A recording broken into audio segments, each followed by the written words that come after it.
안녕하세요. 물리치료사 PT 재석입니다. 오늘은 대전으로 내려왔어요. 대전에 오십견을 정말 잘해주시는 선생님이 있다고 해서 이렇게 내려왔는데, 대전에 윤통증의학과 도수치료하고 계시는 물리치료사 권혜정 선생님 모셔봤습니다. 안녕하세요. 안녕하세요. 네, 이 권도수라고 이렇게 인스타에서 활동하고 계시는 선생님이신데요. 물리치료사들한테 오십견을 강의해 주시는 강사로서도 같이 해주시고, 인스타그램으로 환자들한테 같이 소개도 해주고, 이 오십견에 관해서 이야기도 해주시는 그런 분이세요. 간단히 소개 좀 부탁드릴게요. 안녕하세요. 건도수로 인스타에서 활발하게 활동하고 있는 물리치료사 권혜정입니다. 선생님께서 소개해 주신 것처럼 오십견에 대한 강의, 오십견 스터디로 물리치료 선생님들한테 오십견 치료법을 열심히 알려드리고 있고요.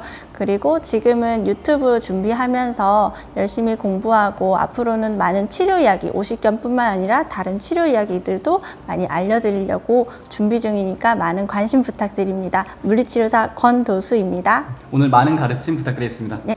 이 오십견 원인이, 사람들이 어떤 분들은 원인이 있다고도 하고 아니면 원인이 없다고도 하고 해요. 이 오십견 원인 선생님은 어떻게 보시나요?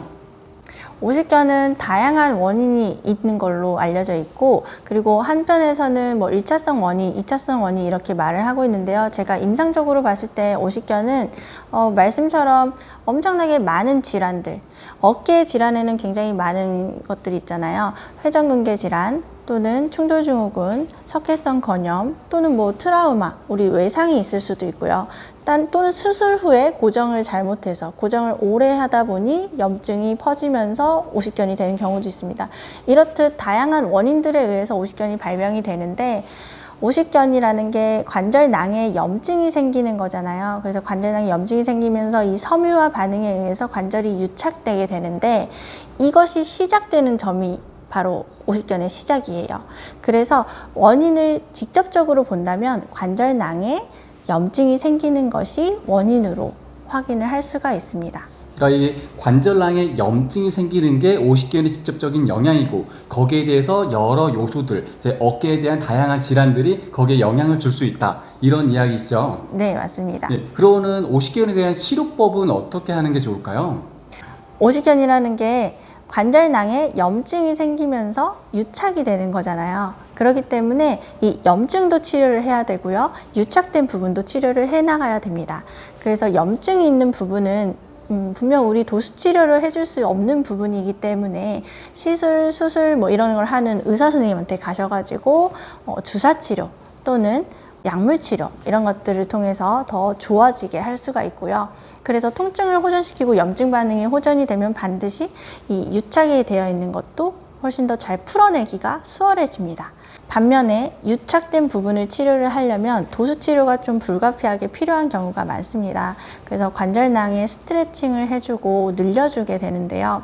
이때는 유착을 풀어내는 것이 관절낭의 문제만은 아니에요. 왜냐하면 이 염증이 동반이 되면서 유착이 생기게 될 때, 만약 내 몸이 이런 식으로 좀 틀어져 있다든지 아니면 뭐 돌려져 있다든지 이런 자세 정렬의 불균형에 의해서 근육 불균형이 생기게 되면 견갑골 정렬에 영향을 미침으로써 충돌이라든지 아니면 염증 반응을 더 불러일으켜 줄 수 있는 순환장애를 만들어낸다든지 그런 요소들이 있기 때문에 저희가 치료를 할 때는 관절낭을 늘리는 치료도 분명히 하지만, 그것만 하는 게 아니라 근본적으로 관절낭의 염증을 초래하게 되는 전체적인 정렬을 맞춰 나가면서 관절낭을 풀어주는 치료를 같이 병행을 했을 때 도수 치료의 효과가 크게 보여진다고 보여서 치료를 이런 과정을 통해서 진행을 하고 있습니다. 그러니까 저희가 이 치료라는 게, 염증 치료에 대한 것들은 도수 치료에서 염증을 제거할 수는 없어요. 순환을 도와서 염증의 회복을 가속도는 시킬 수 있지만, 염증에 대한 직접적인 치료는 약이라든지 아니면 주사 치료를 같이 하면서 병행하면서, 그러면서 이 오십견의 부위에 대한 치료를 해줘야 되는데, 이 부위에 대한 치료를 직접적으로 움직이는 것도 필요하고 유착을 없애줘야 되니까, 네. 거기에 대한 외부적인 요인들, 뭐 어깨 비대증이라든지 그런 것들을 네. 같이, 여기 염증을 유발시키는 다른 질환들이 있었잖아요. 그런 것들을 같이 해결해 줘야 되는데, 그 외부적인 요인들 선생님이 치료했을 때는 좀 어떤 것들이 좀 많으셨어요? 외부적인 요인이라고 하셨는데, 이 특징적인 부분이 있잖아요. 유착이 되어 있다. 이 부분에 영향을 미치는 요소로서 전체를 보게 됩니다. 그래서 저는 보통 아주 직접적인 요인으로서는 흉추의 정렬을 많이 보는 것 같아요. 그래서 우리 등 또는 가슴이 있는 이 몸통 정렬이잖아요. 이 몸통 정렬이 어떻게 되어 있느냐에 따라서 견갑대의 정렬 또한 달라질 수 있기 때문에 몸통 정렬을 맞추는데 좀 더 포커스를 두고 진행을 하고요. 만약에 흉추의 정렬을 잡으려고 하는데 이것이 요추가 틀어져서 흉추까지 틀어진 것이다. 그러면 요추 치료 먼저 합니다. 또는 흉추 치료를 하려고 봤더니 요추도 틀어져 있고요. 그 밑에 골반하고 무릎까지 틀어져 있다. 그러면은 가장 근본적으로는 그 밑에 쪽에 있는 관절부터 치료를 해나가서 축축축 척척척 맞춰져가는 식으로 치료를 하게 됩니다. 예를 들면 우리가 또 발목이 이런 식으로 아치가 소실되는 경우, 우리는 아치를 가지고 있어야 되는데 이 아치가 소실되게 되면 발목이 무너지면서 무릎하고 골반 정렬에도 악영향을 줄 수가 있거든요.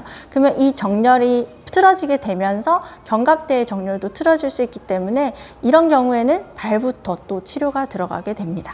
그러니까 선생님 이야기가 이 어깨 관절뿐만 아니라 신체 전반적으로 같이 봐줘야 된다는 이야기예요. 밑에 저희는 지구에 살잖아요. 그래서 중력 영향을 받으면서 신체 전반적으로 링크 연결이 돼 있어요. 그래서 어느 곳 하나만 망가져도 결국에는 어깨 쪽이라든지 다른 쪽에 서로 영향을 주게 됩니다. 그래서 치료는 신체 전반적으로 같이 가는 것. 네, 그래서 오늘 이렇게 영상을 찍은데 저는 이제 오십견이 저희 병원에 많이 안 와서 긴가민가 했어요. 원인들이 좀 어떤가. 이게 원인이 진짜 없이 마구잡이로 생긴다고 옛날에는 그랬었거든요. 근데 임상에서 정말 많이 치료해 주시는 분 얘기 들어보니까 원인들이 결국에는 다양하게도 있었다. 그래서 결국에는 그들까지도 같이 치료가 들어가야 된다라는 이야기, 정말 큰 깨달음을 얻고 갑니다. 오늘 영상에 협조해 주신 우리 대전의 윤통증의학과 권애정 선생님 감사합니다. 감사합니다. 네, 모두들 이 영상 확인하셔가지고 본인이 어떤 원인인지 한번 생각해 보시고 그리고 치료 잘 받으시길 바랄게요. 또 바로 연속으로 운동치료까지 같이 확인하셔가지고 운동해 주시면 좋을 것 같습니다. 모두 건강하세요. 안녕. 안녕.